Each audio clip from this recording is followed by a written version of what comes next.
Hi everybody, how you doing? Welcome back to the Spurs Talk Show. I'm Sean Butler. Bugsy Malone is over my shoulder somewhere. I think you can see her now. How you doing? I hope you're all happy and healthy doing the things you love with the people that you love doing them with. Please do me a favour, smash the like button for me on the video like you always do. Hit the subscribe if you haven't already. Join the now over 13,000 Tottenham fans that have gone before. Welcome back to them. Welcome to the new. Hit the notification bell and drop a comment. Let me know your thoughts on today's topic. And today's topic, we're starting off with Harry Kane, the saga that will not end. It's the never-ending story. I was hoping that Monday morning's meeting between Bayern Munich Chiefs and the Tottenham Chiefs that required a plane to fly over to try and get some kind of closure. Well, it wasn't successful. Apparently it was promising. Apparently it was continual general movement in the right direction. Bayern Munich, by all accounts, offered more money, but are still miles away from Daniel Levy's valuation of Harry Kane. And that Bayern Munich have gone away and are now preparing a fourth bid that is going to look something closer to 100 million euros, which they are confident will be accepted. I am confident will probably still be declined, especially as, according to Dan Kilpatrick from the Evening Standard, who isn't someone that you just immediately discredit. He actually is a name that we listen to a little bit in the ITK space.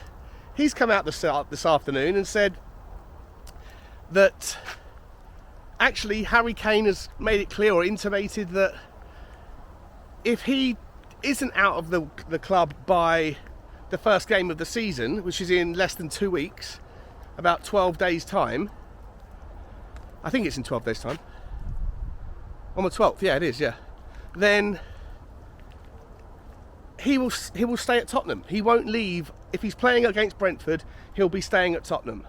And on top of that he is more than willing to commit to a contract extension as long as there is progress seen with the squad and with the opportunity or the progress within the overall performances of the club. And I think if that's true, not that there's anything particularly new in there around this ideology of will he stay, will he go, because there's always been that Harry Kane is open to all three scenarios. 1, leaving the club this summer. 2, leaving the club next summer for free. 3, staying at Tottenham. There's nothing really new in that regard, but the idea of him staying, if he plays against Brentford, he'll stay. Then that to me is quite interesting, and I think it's worth positing with you guys a little bit about whether that changes your and my narrative, our opinion, our desires, our wishes. I'll be entirely honest, until I read that, I was of the opinion of sell him. I don't really care, to be entirely honest, even though you often hear me talking about finances and things. With this particular one, I don't really care about getting max value from Bayern Munich, personally. I think the right number is different to what my number is. I think the fair value number, when you look at people like Eden Hazard, who in 2018, 2019, he went to Real Madrid for about 120 million euros. He was in his last year of his contract. I know it's Real Madrid and there was a little bit more money floating around in the market at the time, but he wasn't as big a name as Harry Kane, arguably, and he went for that extortionate money.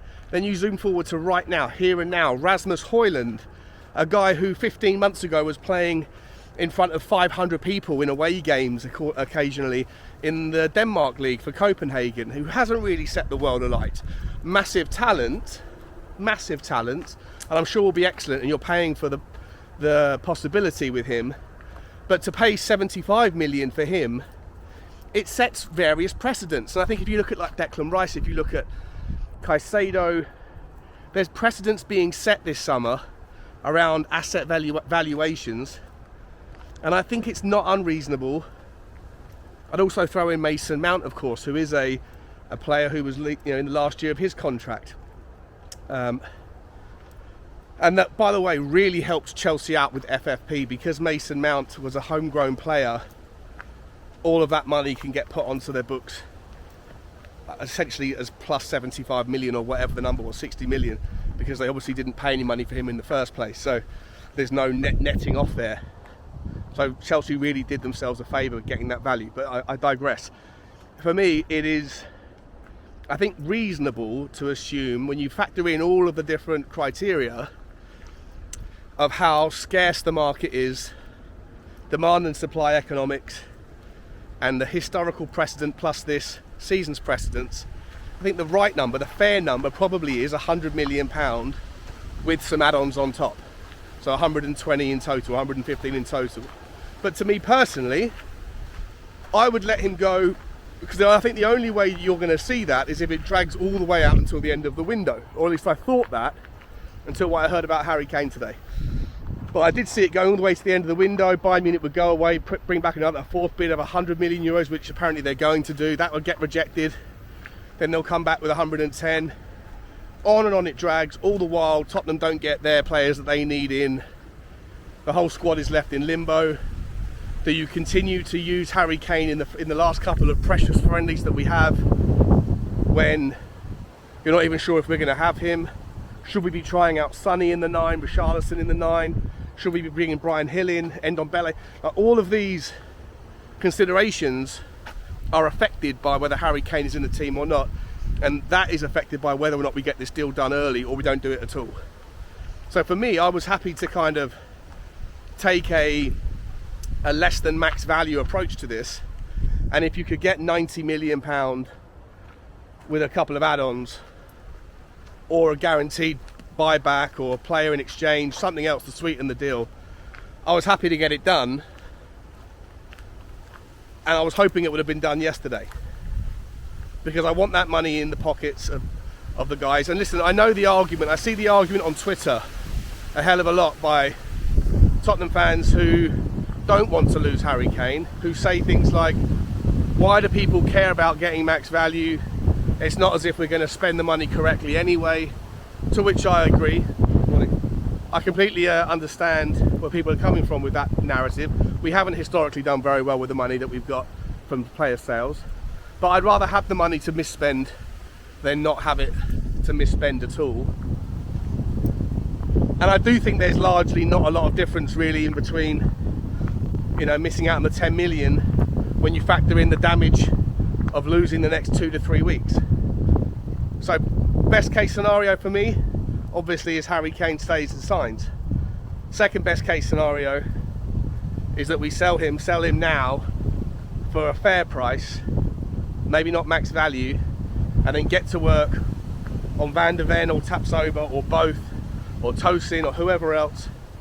And on that note, I've seen a few of the aggregators post some information claiming that Romano said it. I haven't necessarily seen Romano's tweet himself saying it. Maybe he said it on a podcast.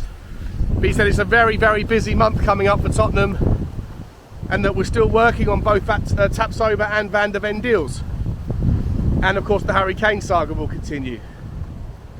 So look, all in all,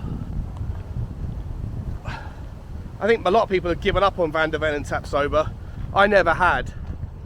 But I don't think we're going to get any of those or one of those done until the Harry Kane thing is complete. But I really want to finish up by asking you guys to let me know, if it's true what Dan Kilpatrick has said, if it's true that Harry Kane says, if I'm playing against Brentford, then I'm here for the season, and I am willing to sign an extension as long as I see progress. Does that change your mind if you were previously of the same mindset as to myself, which was get it over and done with, and get it over and done with quickly?